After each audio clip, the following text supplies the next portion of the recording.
জীবনের চিরসত্যের নাম মৃত্যু। চাইলেও মরতে হবে, না চাইলেও মৃত্যু আসবে। মানব জীবনের সব মিথ্যার মধ্যে একটি বিষয় যদি চিরসত্য হয়ে থাকে তবে সেটা মৃত্যু। আল্লাহ তাআলা পবিত্র কোরআনে কারিমে ইরশাদ করেছেন, প্রত্যেক প্রাণী মরণশীল। জন্ম লাভ করেছি মানে মৃত্যু একদিন আসবেই। এই পৃথিবীতে কোনো প্রাণী অমরত্ব লাভ করতে পারেনি।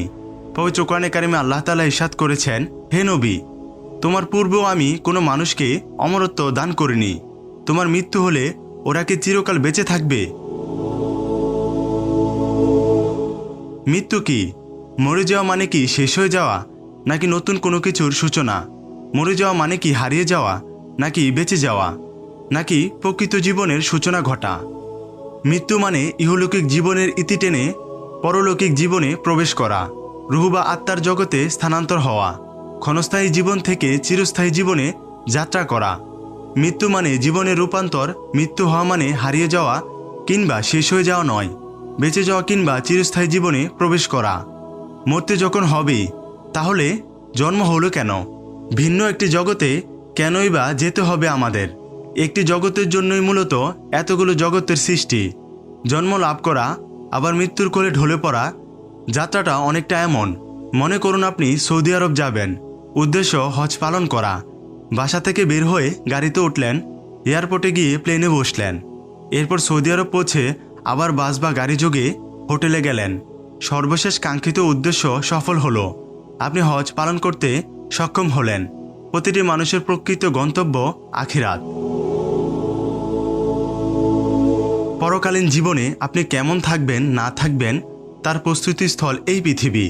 পৃথিবী একটি যাত্রাপথ, যেন সামান্য ক্ষণের বাসযাত্রা বা উড়োজাহাজ ভ্রমণ। এই প্রকৃত উদ্দেশ্য পুনরুদ্ধিত হওয়া, ওপরের জীবনে সফল হতে পারা।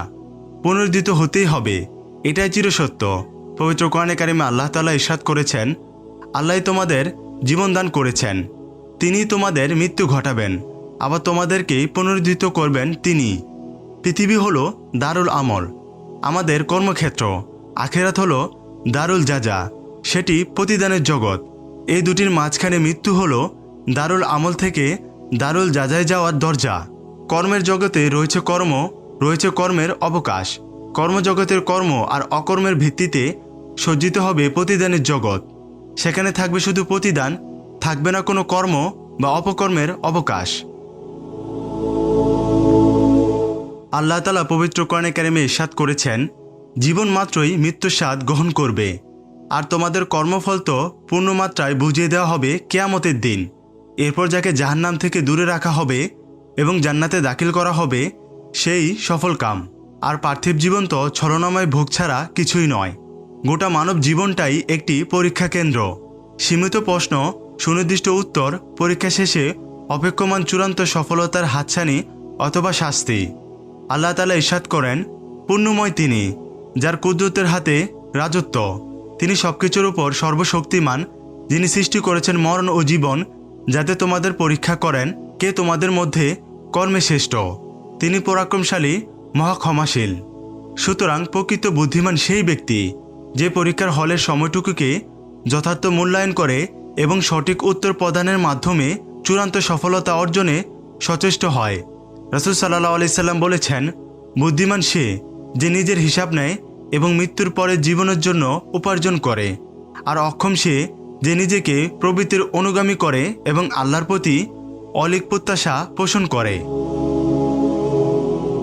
হযরত ওমর রাদিয়াল্লাহু তাআলা আনহু বর্ণনা করেছেন, রাসূল সাল্লাল্লাহু আলাইহি সাল্লামকে জিজ্ঞাসা করা হলো, হে আল্লাহর রাসূল, সবচেয়ে বুদ্ধিমান লোক কে? রাসূল সাল্লাল্লাহু আলাইহি সাল্লাম বললেন, যে ব্যক্তি অধিক হারে মৃত্যুকে স্মরণ করে এবং মৃত্যু পরবর্তী জীবনের প্রস্তুতি গ্রহণে ব্যস্ত থাকে। পরীক্ষা কেন্দ্র বা পরীক্ষার হলে কেউ কি সবসময় থেকে যায়? সেখানে কি থেকে যাওয়া যায়? যায় না। পরীক্ষা হল থেকে বেরিয়ে আসতে পারলে মনে হয় বেঁচে গেলাম। এই জন্যে ইহজগৎকে কারাগারের সঙ্গে তুলনা করা হয়েছে। রাসূল সাল্লাল্লাহু আলাইহি সাল্লাম বলেছেন, দুনিয়া মুমিনের জন্য কারাগার আর কাফিরের জন্য জান্নাত। এর মানে কারাগারে যেমন মানুষ সবসময় থাকে না, থাকতে চায় না, দুনিয়া মুমিনের সবসময় থাকার স্থান নয়। দুনিয়া হলো কেবলই আখিরাতের প্রস্তুতি গ্রহণ করা এবং প্রকৃত জীবনের পথেই তৈরিতে ব্যস্ত থাকা।